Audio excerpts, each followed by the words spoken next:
lya des moments dans la vie où l'on réalise que quelque chose nous perturbe. Si n'est pas un manque de rêves, and I un manque de potentiel, and I un manque d'ambition. On sait exactement ce que l'on veut. On sait où l'on pourrait arriver. Parfois, on aperçoit même notre idéal se refléter dans un miroir, tel un reflet troublant. Le problème n'est pas cette vision. Le problème c'est que lorsqu'il s'agit d'agir, une force invisible nous paralyse. Ce n'est pas l'épuisement physique, ce n'est pas le manque de temps, c'est autre chose, plus profond, plus insidieux, et bien plus dangereux. C'est une sorte de sabotage intérieur qui retourne à notre propre esprit contre nous. Et les plus étranges, c'est que cette force agit avec une efficacité que l'on n'y retrouve même pas dans nos projets les plus ambitieux. C'est là que Machiavel intervient, figure inattendue, non pas pour vous inciter au mal, mais pour révéler un mécanisme humain souvent ignoré. Chaque être humain porte en lui une lutte de pouvoir, une lutte silencieuse, qui se manifeste dans les petits choix, dans ces moments où l'on sait ce que l'on devrait faire, mais où l'on n'y le fait pas. Machiavel affirme que là où il y a pouvoir, il y a conflit, et si conflit dans votre vie ne se déroule pas à l'extérieur, il se déroule en vous dans cet espace mental où votre ambition cherche à dominer et votre paresse à la renverser. Le plus effrayant c'est que, souvent, vous ne réalisez même pas que vous êtes gouverné par cette force opposée. Vous croyez avoir décidé, je le ferai plus tard, mais vous n'avez pas décidé. Vous avez été gouverné, vous avez été influence, vous avez été vaincu. Imaginez un instant que votre vie soit un petit principat, un territoire regorgé de potentiel, de ressources et d'opportunités. Vous en êtes le prince légitime, mais un ministre sournois et insidieux que Machiavel qualifie de dangereux précisément parce qu'il agit dans l'ombre. Why regne in mater? Si ministre c'est la paresse. Il parle à voix basse mais sans cesse. Il argumente avec une logique déformée mais convaincante. To ease fatigue, tu n'as pas besoin de travailler aujourd'hui. Demain sera plus facile. Tu mérites de te reposer avant de commencer. Il ne vous affronte pas directement. Il vous persuade de capituler. Il gouverne par la manipulation émotionnelle. Il gouverne par le confort. Il gouverne par l'addiction à l'inertie. Et chaque fois que vous cédez, la principauté s'affaiblit. Chaque fois que vous procrastinez, vous perdez une bataille sur ce territoire, qui devrait être la vie. Mais il y a quelque chose d'encore plus troublant. Vous croyez que la paresse n'est qu'un défaut, comme une faute morale, comme quelque chose de honteux qui survient par manque de discipline. C'est un mensonge. La paresse n'est pas un défaut, c'est une force. Et comme toute force, elle lutte pour conserver son emprise. Machiavel dirait que rien, dans un territoire donné, ne souhaite perdre son influence sans résistance. Et la paresse est précisément cela, une force intérieure qui refuse d'être détraînée. Vous pouvez essayer de l'ignorer, mais elle ne disparaît pas.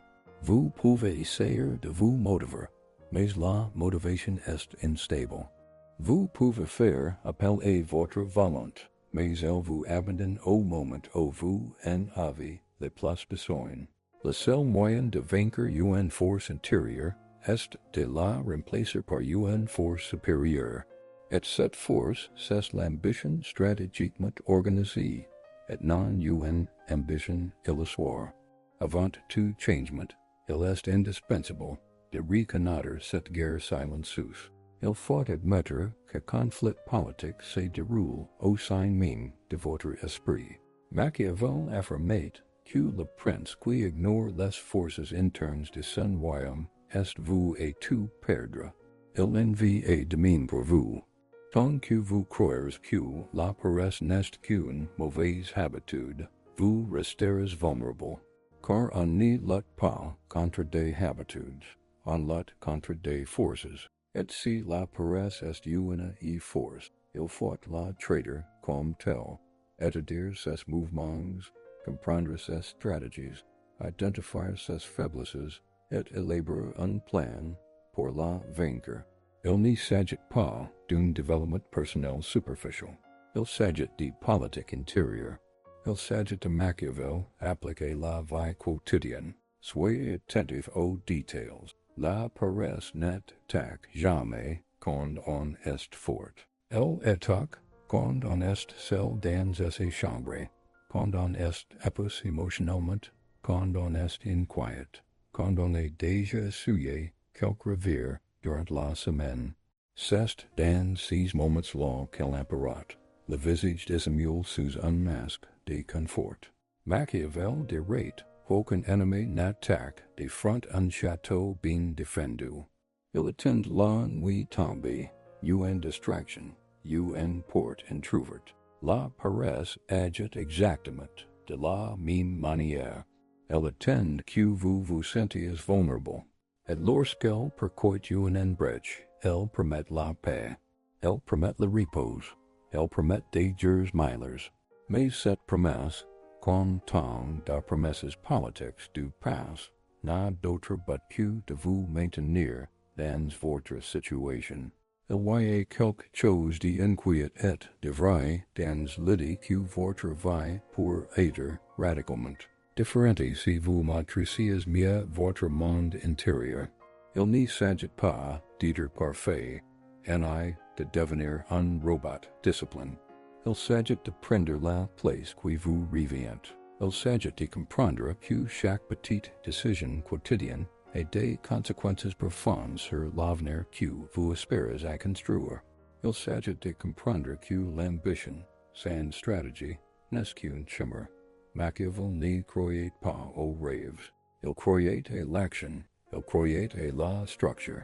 Il croyait que le pouvoir se construit. Il ne s'imagine pas. Et la question la plus importante qui se pose d'emblée est peut-être, qui est-il commence maintenant? Vous ou la paresse? Qui prend réellement les décisions qu'une personne ne regarde? Qui impose le rythme de votre vie? Qui contrôle votre temps? Car, au final, chaque jour, vous cédez le pouvoir à quelqu'un. Et la vérité que personne n'admettra, c'est que la plupart des gens la cédent au confort, ils la cédent à la fatigue, ils la cédent à la peur, ils la cédent à l'habitude, ils la cédent à la paresse, déguisée en allée, alors qu'en réalité elle est le pire ennemi de votre ambition. Voici ce que personne ne vous a dit. Ce que Machiavel vous aurait fait voir sans pitié. Le conflit qui vous habite n'est pas moral, il est politique. Et tant que vous refuserez cette réalité, vous resterez soumis à une force que vous feignez d'ignorer. Mais ce n'est que le début. Si vous poursuivez votre chemin, vous comprendrez qu'il existe une stratégie pour renverser la situation. Vous l'avez sans doute déjà remarqué.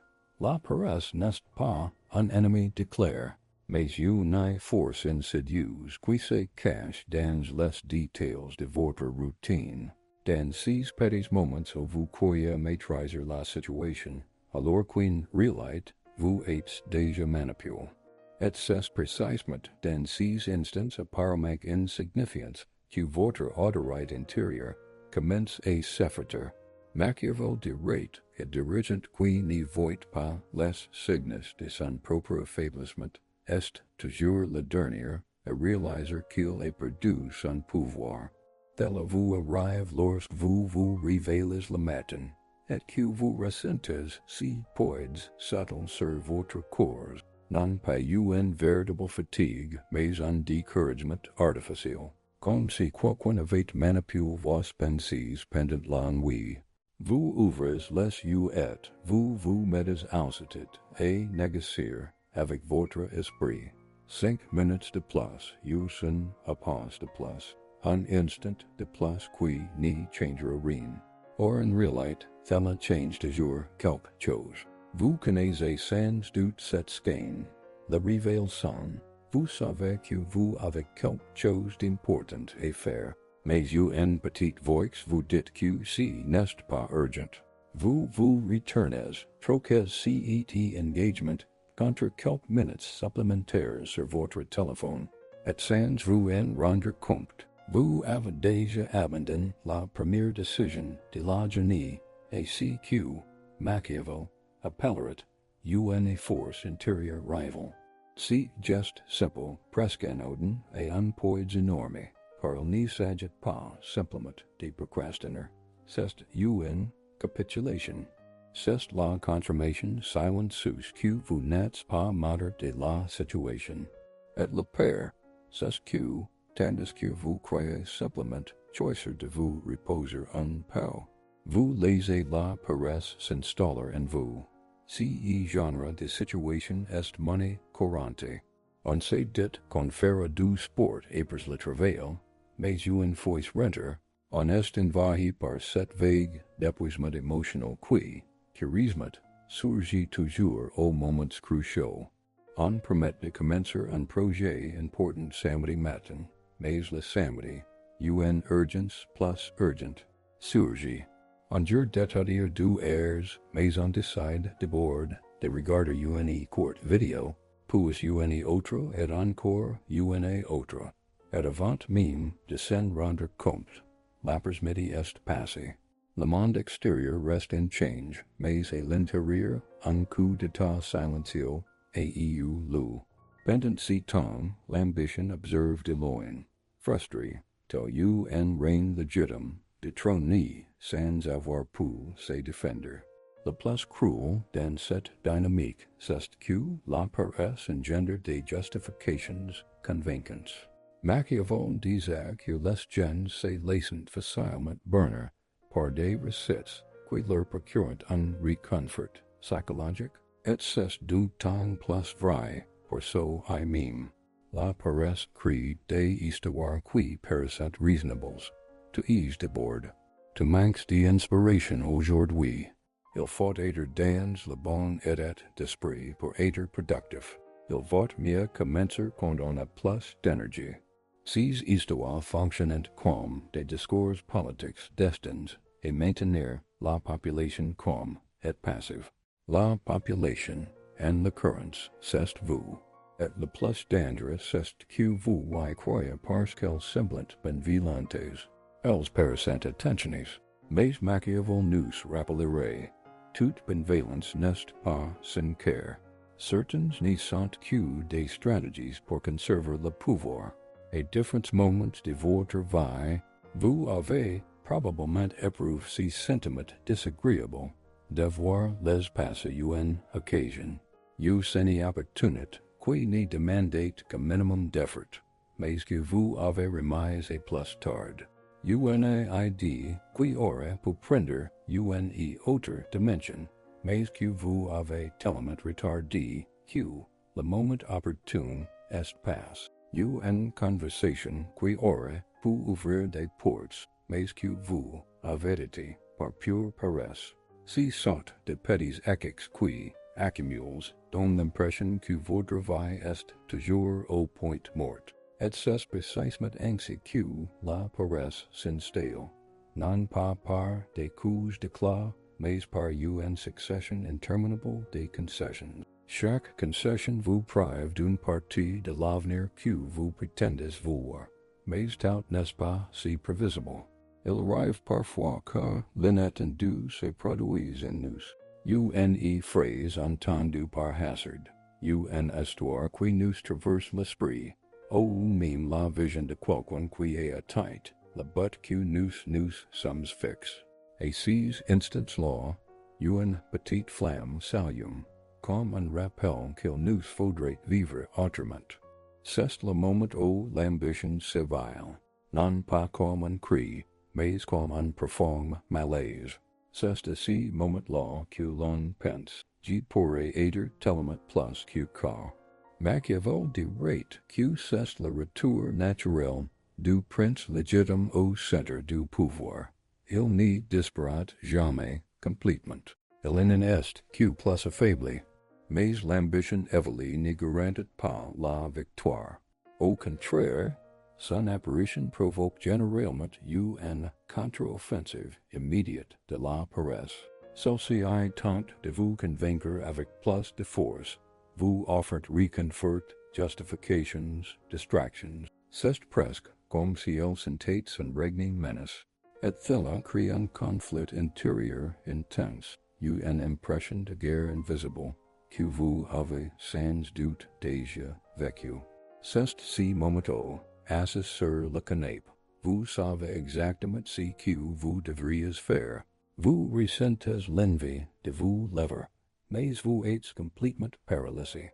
Une partie de vous vieut partie, sans autre vieut rester. Et les deux forces commencent à s'affronter. C'est à ce moment précis que l'on comprend que la paresse n'est pas que simple manque d'énergie. Elle possède une intelligence stratégique. Elle sait exactement quand attaquer. Elle connaît vos faiblesses. Elle comprend votre fragilité émotionnelle. Elle agit comme un conseiller perfide au palais, toujours à l'affût d'une occasion de vous saboter.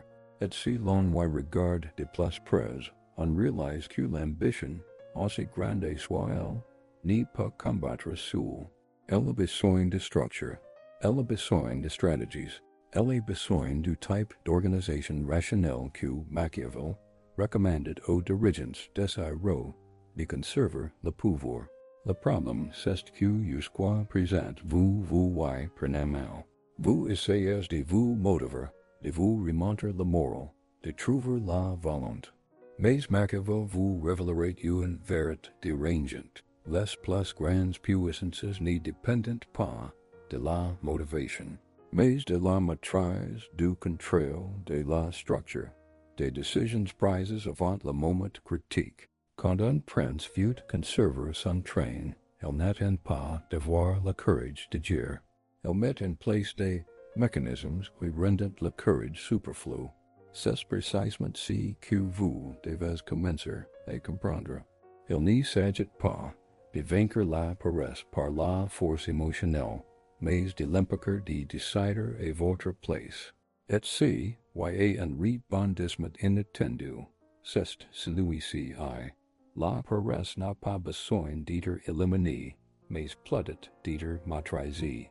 Il ne s'agit pas d'effacer cette part de vous-même, mais simplement de lui redonner sa juste place dans votre hiérarchie intérieure. La paresse existe pour économiser l'énergie, éviter les excès, prévenir l'usure inutile. Elle a une fonction légitime. Le problème, c'est qu'elle est prise en pouvoir qu'elle ne devrait pas avoir.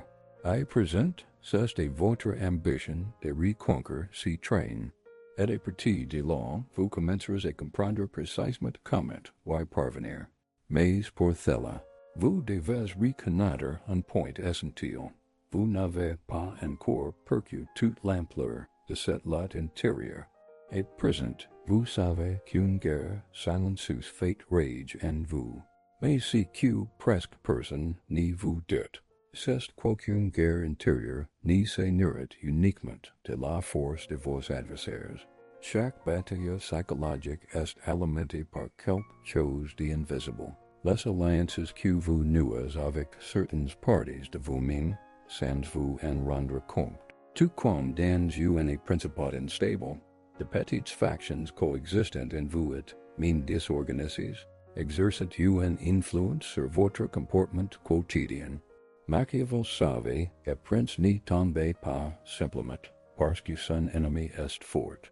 Il tombait parce qu'il a des alliés faibles, occupent des postes stratégiques au palais. Vous agissez de la même manière lorsque vous laissez la procrastination, la perte de logique, ou la recherche du confort s'installer durablement à la table des décisions. La paresse en soi ne serait pas si puissante si elle n'avait pas de complices internes. L'un est la paire de commencer modestement.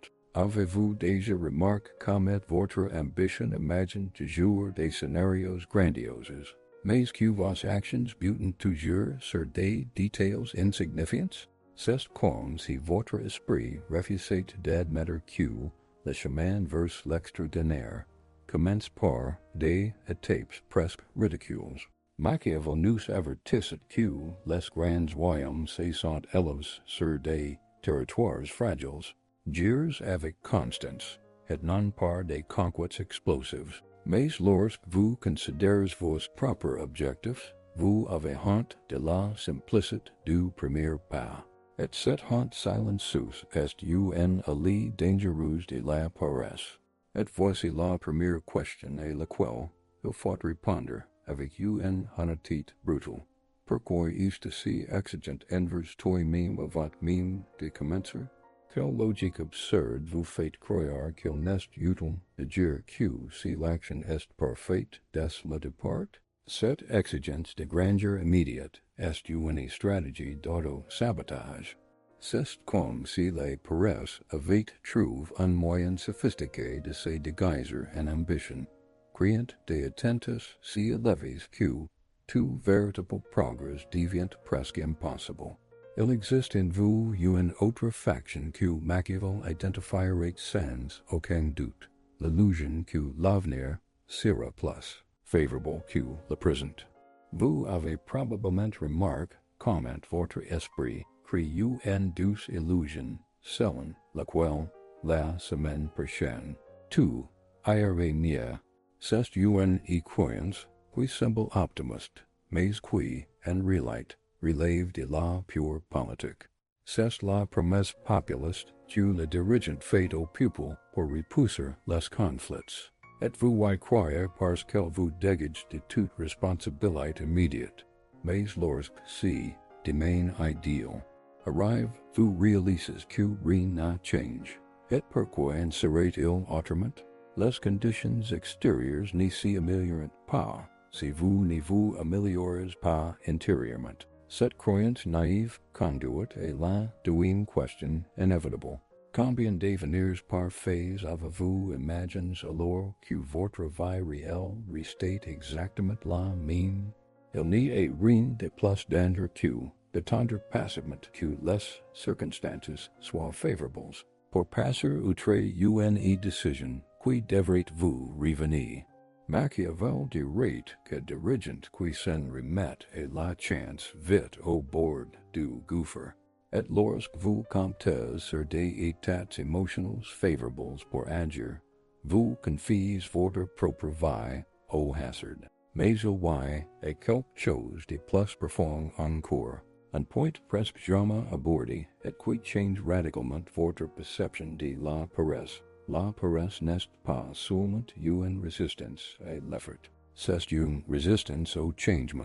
Elle ne craint pas le travail en lui-même, mais s'y entraînera inévitablement une transformation de soi.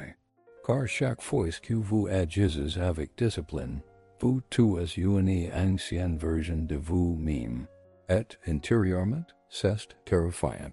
La paresse agit comme une faction conservatrice au sein de votre sphère psychologique, latent pour préserver le statu quo, même si statu quo vous nuit.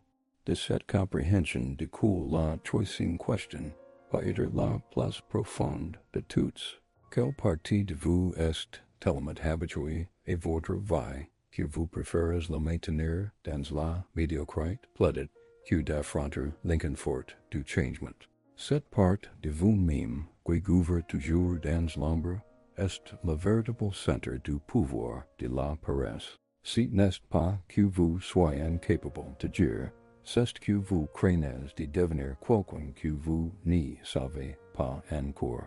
Machiavel affirmait que la plus grande résistance à laquelle un prince se heurtait lorsqu'il reformait son royaume venait précisément de ceux qui profitaient du chaos. Et en vous, il existe des parts de vous qui tirent profit du désordre. Il vous protège des critiques de logique et du risque. Mais en même temps, il vous enchaîne et un vie, qui vous étouffe. Voici un élément inattendu. L'ambition isolée est presque inutile. Elle est certes inspirante, mais désorganisée. Elle vient tout d'un coup. Elle imagine le sommet, mais ignore les fondements. Elle aspire au pouvoir, mais n'y comprend rien à la politique. C'est pourquoi, malgré ses grandeurs, l'ambition perd tant de batailles internes. Elle agit comme un jeune prince impulsif, qui n'a pas encore appris à composer avec la réalité des forces contraires. Sans stratégie, sans structure, sans conscience de ses propres faiblesses, elle n'y gouverne rien. Et c'est là que surgit la révélation que vous n'avez pas jamais remarqué. La paresse l'emporte non pas parce qu'elle est plus forte, mais parce que vous agissez comme si votre ambition était invisible. Tout en parles de en rêves, mais tu n'y l'intègres pas à ton quotidien. Machiavel disait que les princes les plus puissants sont ceux qui transforment leurs intentions en système. Tu n'y l'as pas encore fait. C'est pourquoi ton ambition reste une simple inspiration, tandis que la paresse demeure le véritable pouvoir. Cette observation conduit inévitablement à une autre réflexion gagnante. Comment espérer vaincre une force interne organisée avec des impulsions fragmentées et sporadiques? Si n'est pas ainsi que l'on conquiert un royaume, si n'est pas ainsi que l'on se gouverne, si n'est pas ainsi que l'on bâtit son pouvoir, tandis que tout cela se déroule silencieusement en vous, une dernière question se pose.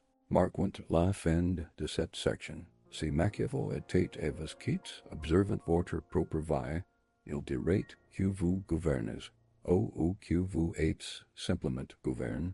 À partir de ce point du parcours, la recette doit explorer plus en profondeur cette strate invisible, où se forment les décisions que nous croyons avoir librement choisies. Il y a des moments dans la vie où nous pensons avoir une vision d'ensemble, mais en y regardant de plus près, nous réalisons que la moitié du décor restait dans l'ombre. C'est là, dans cet espace négligé entre le désir et l'action, que se cachent généralement les forces qui fécondent l'ambition et, simultanément, sabotent sa réalisation. Nombre de penseurs les plus rigoureux de l'histoire ont reconnu dans ce territoire nébuleux les véritables champs de bataille de l'individu. D'autres plus audacieux ont affirmé que c'est le seul lieu où la liberté existe véritablement. Et c'est précisément là qu'une révélation dérangeante surgit. Presque tout ce que nous considérons comme un choix judicieux n'était pas qu'une réaction instinctive masquée sous des apparences de raison. Comment être sûrs de maîtriser notre destin et non de suivre des impulsions qui se font passer pour du raisonnement? Cette question n'est pas nouvelle, mais elle prend tout son sens lorsqu'on analyse des épisodes improbables qui, à première vue, semblent être de véritables contradictions. Un exemple peu connu est celui du mathématicien français Évariste Galois, qui a élaboré des théories révolutionnaires tout en vivant sous le joug d'une persécution politique et morale constante. Il a écrit des concepts qui allaient transformer les mathématiques modernes, la veille du duel, qui allaient lui coûter la vie, comme si la menace imminente avait fait naître en lui une lucidité impossible en temps normal. Certains y voient du désespoir, mais une autre interprétation est possible. Peut-être l'esprit s'évalue à une forme de concentration radicale, lorsqu'il comprend qu'il n'est pas plus se permettre de perdre du temps en distractions. L'ambition rebutée par la routine, le confort et le doute est parfois besoin de pousser à l'extrême pour se révéler. Et peut-être l'avez-vous déjà ressenti dans ces moments où l'urgence même artificielle, A libere u energy in subcani. Q se passerate ill, si long pouvi mobilizer set energy sans risque real, sans effondrement imminent? Sweet a un a autre histoire tout aussi surprenante. Des chercheurs japonais ont rapport la case d'un artisan qui, pendant des décennies, n'y produisit qu'une seule pièce par an. Il travaillait lentement, presque en trance, ignorant toute notion de productivité conventionnelle, et pourtant, ses créations devinrent des objets de désir à travers le monde, vendus à des prix qu'il n'aurait jamais imaginés. Le plus curieux, c'est que cet artisan n'a jamais recherché la reconnaissance. En réalité, il rejette catégoriquement l'idée d'un succès rapide. Son seul but était de saisir, dans chaque œuvre, le sentiment précis d'harmonie qu'il percevait entre le temps, le toucher et la patience. Il disait que son travail ne prenait fin que lorsque le monde autour de lui semblait ralentir. Il voyait quelque chose de profondément troublant dans cette attitude, tandis que le reste de la société s'empresse de produire toujours plus. Il a fait le chemin inverse et a pourtant obtenu un résultat extraordinaire. Cela nous amène à nous demander si la vitesse que nous idolâtrons n'y détruit pas précisément la qualité que nous recherchons.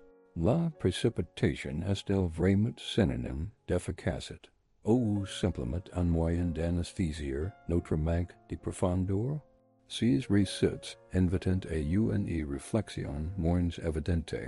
L'ambition ne se développe pas au rythme de la société, mais au rythme intérieur de chaque individu. Et ce rythme est presque toujours irrégulier, fluctuant et déstabilisant. Il y a des jours où la motivation est omniprésente, et d'autres où elle semble s'évaporer.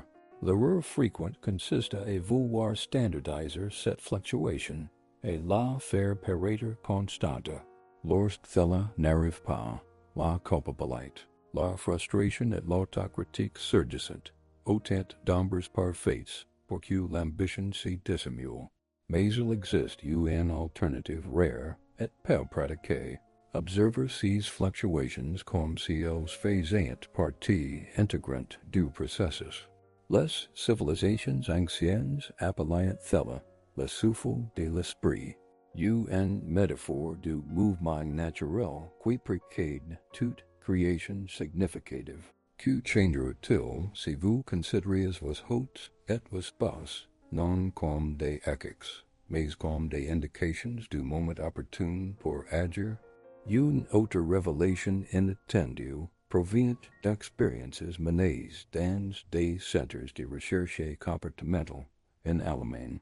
Dans ces expériences, des volontaires placés dans des environnements extrêmement calmes ont montré une nette amélioration de leur capacité à résoudre des problèmes complexes, tandis que les participants exposés à des stimuli légers mais constants, notifications, conversations lointaines, petits bruits, ont subi une chute drastique de leurs performances. Curieusement interroges, la plupart ont affirmé ne pas percevoir ces bruits comme perturbateurs. Le cerveau habitué à l'excès de stimulation les aurait tout simplement ignorés. Or, les résultats ont démontré le contraire. Même ignorés, ces bruits continuaient de drainer l'énergie cognitive. Cette découverte est troublante, car elle révèle qu'une grande partie de nos difficultés à progresser n'est pas due à un manque de volonté, mais à l'environnement hostile, invisible, qui nous entoure. Dès lors, une autre question inévitable se pose. Combien de vos échecs étaient réellement de votre propre fait, et combien n'étaient que les symptômes de chaos ambiant? Si l'on relie tous ces recettes, un point commun rarement abordé se dégage. Les grandes transformations ne naissent en de la force brute, en de la précipitation, en d'une discipline aveugle. Elles émergent des interstices, des moments improbables, des combinaisons fortuites de concentration, de silence et d'urgence émotionnelle. c'est comme si l'ambition avait une vie propre, attendant le moment précis, où l'esprit cesse de lutter contre lui-même. Le paradoxe, c'est que nous cherchons et tout contrôler, alors qu'en réalité, si dont nous avons le plus besoin, c'est de prendre et discerner comme le bon chemin se révèle spontanément. Avez-vous déjà éprouvé cette étrange sensation qu'événement important allait se produire, même sans raison apparente? Et si cette intuition était plus fiable que vous n'y le pensez? En abordant la suite, une conclusion s'impose. Le plus grand ennemi de l'ambition n'est pas être ni la paresse, ni le manque de talent, mais l'incapacité à reconnaître le moment précis au agir. Nous étuons non par insuffisance, mais par manque d'alignement. Nous agissons trop tôt, trop tard, trop vite, ou trop lentement. Le secret réside peut-être dans l'adjustment de cette boussole intérieure. Cette musique que vous seul entendez, jusqu'à ce qu'elle coïncide avec l'opportunité invisible qui est toujours là, devant vous. Et lorsque cet alignment se produit enfin, tout change avec une telle fluidité que cela semble surnaturel. Et si stade du voyage le récite prend une autre dimension, comme si quelque chose était sur le point de percer une surface invisible. Il y a des moments dans la vie où tout semble stable, prévisible, presque trop confortable. Mais c'est précisément dans ces moments-là que des petites fissures apparaissent, signes discrets que le calme n'était qu'intermédiaire entre deux tempêtes. C'est sur ces terrains fragiles que l'ambition et la paresse livrent leur bataille, la plus silencieuse. Et, étonnamment, cette bataille n'y ressemble pas à une bataille traditionnelle. Elle se prend davantage à un jeu d'ombres, où chaque mouvement dissimule une conséquence inattendue, que se passe-t-il lorsque, sans vous en rendre compte, vous prenez une décision qui change radicalement le cours de votre vie? Dans bien des cas, ce genre de tournant décisif survient à partir d'un élément minime, presque insignifiant.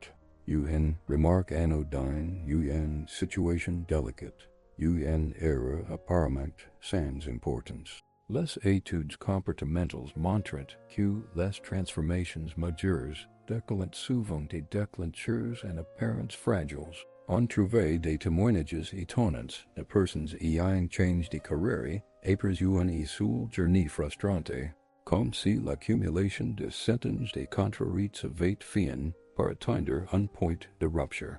Le plus intrigant c'est que ces tournants ne sont généralement pas planifiés. Elles apparaissent et se mettent en place spontanément. Il existe une logique secrète derrière tout cela, une sorte d'algor émotionnel que personne n'enseigne, mais que chacun applique. Et c'est là que l'histoire se complique. Reconnaîtrez-vous ces points de rupture si se produisent aujourd'hui? Ce type de question prend encore plus d'importance lorsqu'on observe les témoignages de personnes ayant traversent des moments extrêmes avant d'atteindre une clarté absolue. Un cas cite dans les études psychologiques est celui d'un alpiniste qui, pris dans une tempête, réalise que, à sa panique communiquée, et se décipre précisément au moment où la situation devenait critique. Il décrivait cette sensation comme un silence intérieur absolu, une sorte d'ordre inattendu surgissant du chaos total. C'est dans cet état qu'il prit des décisions rapides et lucides qui lui sauvèrent la vie. Curieusement, une fois revenu à la normale, il avoua n'avoir jamais connu une telle concentration. Pourquoi l'esprit, au lieu de se fondre, fonctionne-t-il parfois parfaitement sous une pression extrême? À partir de maintenant, le récit doit s'éclaircir, non pas parce que le temps presse, mais parce que c'est la nature même des moments décisifs, et elles surviennent sans prévenir, exigent des choix immédiats, et laissant des conséquences imprévisibles. Imagines, par exemple, quoiqu'unque est toujours vécu prudemment, respectant scrupuleusement toutes les règles, tous les plans, toutes les attentus. Imagines maintenant que, l'espace d'un instant, cette personne prenne conscience du face entre ses vies et ses aspirations. Le choc est dévastateur. Certains se recroquevillent et font comme si de rien n'était. D'autres, en revanche, font un pas vers l'inconnu. Parfois un pas hésitant, parfois un saut qui semble suicidaire, mais si saut, lorsqu'il a lu, peut transformer une vie entière. Et c'est là que surgit la question qui commence à vous serrer l'estomac. L'équal de ces deux types de personnes étiez-vous jusqu'à présent? Oui, et aussi l'élément inattendu, celui qui transforme radicalement la compréhension que nous pensons avoir de nous-mêmes. Des recherches récentes ont montré que le cerveau humain ne fait pas de distinction, sur le plan émotionnel, entre la peur et une profonde attente. Les deux provoquent des réactions quasi-identiques. Cela signifie que, souvent, ce que nous interprétons comme de l'anxiété n'est pas être qu'une énergie rafalée, prête à être canalisée. Ce qui semble être un blocage est pas être, en réalité, l'impulsion nécessaire pour la prochaine étape. Cette révélation agite comme un cal qui tourne silencieusement dans l'esprit. Et si vous n'êtes pas bloqué, mais que vous attendiez simplement le bon moment, ce point rejoint un autre phénomène intrigant, observé chez les athlètes de haut niveau. Nombre d'entre eux reportent qu'avant une exécution parfaite, ils ressentent une sensation paradoxale. Le corps est léger, mais l'esprit devient lourd et précis, comme si calculait quelque chose d'invisible. Si it ne dure que quelques secondes, mais il est déterminant. Dans ce bref intervalle, la personne sait qu'il n'y a que deux possibilités, échouer ou se surpasser. Et étrangement, cette conscience n'y paralyse pas. Elle éveille une force not précisément de la perception du risque, une sorte d'élarté intérieure qui ne se manifeste que lorsque l'instant décisif exige le maximum. Avez-vous déjà vécu cette seconde de votre lasso, même inconsciemment? Au fil du récit, il devient évident que la neutralité n'est plus de mise. Chaque personnage, réel ou métaphorique, ayant traversé cette expérience et d'y affronter un moment précis, au le prix de l'immobilisme l'emportait sur la peur du changement. C'est dans ces instants que le récit extérieur rejoint le récit intérieur. Et lorsque cela se produit, quelque chose se brise inévitablement. Parfois une vieille croyance, parfois une habitude restaurantée, parfois toute une identité construite au fil des années. La rupture est douloureuse, mais elle ouvre une brèche par laquelle pénètre une lumière longtemps restée voilée. La question qui demeure est simple. Si cette brèche apparaissait aujourd'hui, auriez-vous le courage de la franchir? Dans les dernières minutes de cette partie, la tension montait non pas grâce à des événements dramatiques, mais grâce à l'approche d'une vérité simple et incontournable. La vie n'atteint pas, et l'ambition non plus. Tout ce que vous avez évité, tout ce que vous avez remis à plus tard, tout ce que vous avez feint d'ignorer, commence à converger. Une tension presque électrique se fait sentir, comme si quelque chose, une décision, une découverte, un changement était sur le point de se produire. Et le plus frappant, c'est que ce changement ne dépend en d'un talent particulier, en d'un plan parfait, mais d'un geste intérieur presque imperceptible, la volonté de se défaire de la dernière excuse. Lorsque ce geste se produit enfin, le récit ne se referme pas, ne se conclète pas, ne trouve pas de répète. Il se penche vers l'étape suivante, comme si tirait la lecture par la main. on a les sentiments d'être au soul de quelque chose de plus grand, quelque chose qui ne se révélera qu'au dernier moment. Et c'est précisément là, dans ce suspense silencieux, que l'histoire prépare le terrain pour la conclusion. L'instant où tout ce qui a été dit, ressenti et report doit enfin prendre forme. Nous voici arrivés au point où le voyage cesse d'être un simple reflet et se transforme en miroir. Tout ce qui a précédé, les conflits intérieurs, les disputes invisibles, les peurs dissimulés derrière l'ambition, convergent désormais vers un moment décisif. C'est ici que chacun, après avoir entendu ce récit, doit faire un choix simple mais profond, continuer à vivre au gré de la paresse, ou reprendre son destin en main. Comme Machiavel, le conseiller et tout prince désireux de conserver les pouvoirs. C'est l'instant où la théorie rencontre la pratique, où les idées prennent forme dans la réalité. Dès lors, vos décisions détermineront qui vous deviendrez dans les années à venir. Dans bien des situations en Crue, que les grands changements exigent une énergie extraordinaire, une discipline quasi-militaire, ou une clarté mentale parfaite, or tel n'a jamais en le cas. La véritable transformation, not de micro-actions, presque discrètes, répétées jusqu'à former une structure inébranlable. C'est le principe machiavélique que peut comprendre, conquérir non par la force, mais par la constance. Si vous faites un petit pas chaque jour, même en étant fatigue ou en proie au doute, vous accumulerez un avantage. La paresse n'est puissante que tant qu'on reste immobile. Dès qu'on bouge, même légèrement, elle perd son emprise. C'est dans ces mouvements minimaux que renate la force. Il y aura peut-être de la résistance. En réalité, c'est inévitable. L'esprit invente des justifications parfaites pour vous maintenir dans votre situation actuelle, car il préserve un faux sentiment de sécurité. Mais Machiavel répétait sans cesse que trop de sécurité n'est qu'une autre forme de vulnérabilité.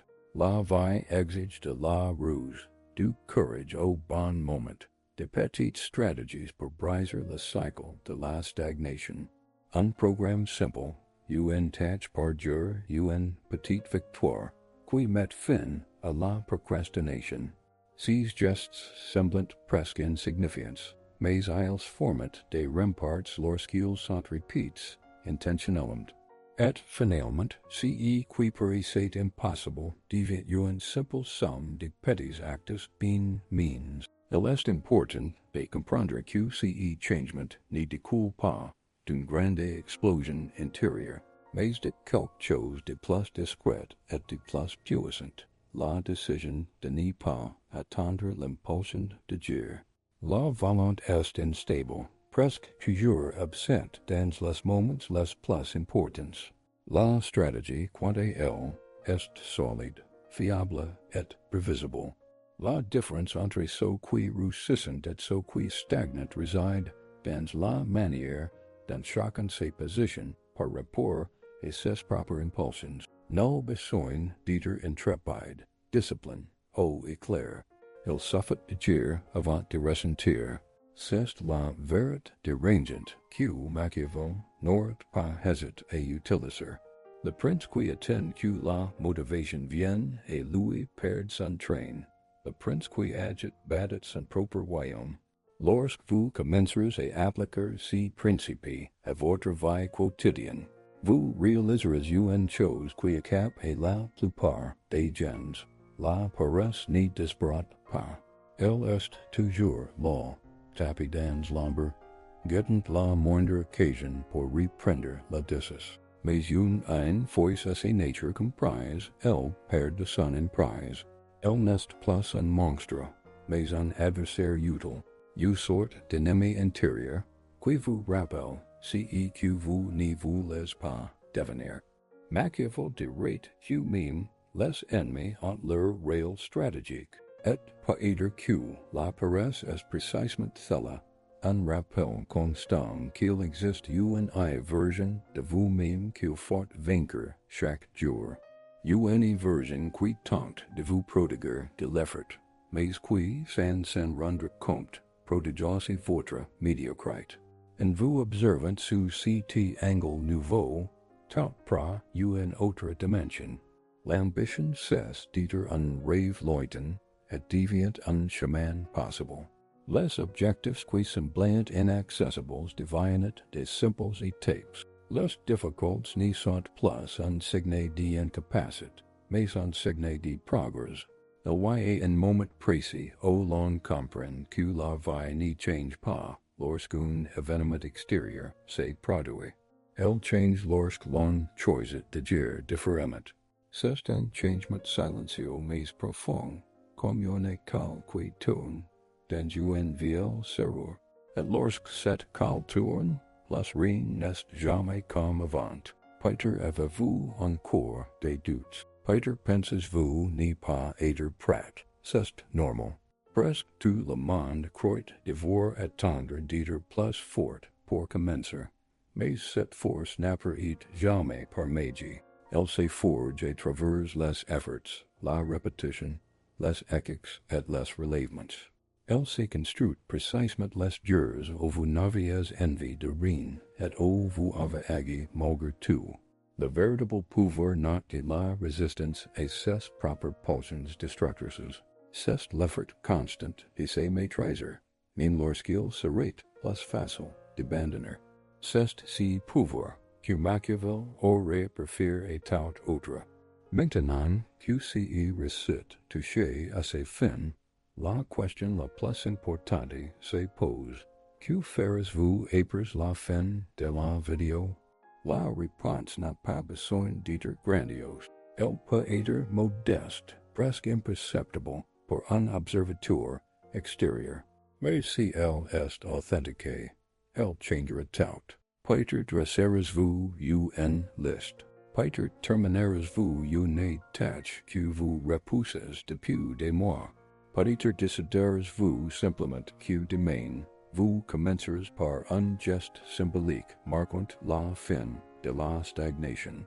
Peu importe la forme qu'il prendra, pourvu qu'il s'agisse du premier pas vers cette maîtrise de SOI que vous avez toujours craint d'assumer. La transformation commence ici, au point de rencontre entre le récit et la décision.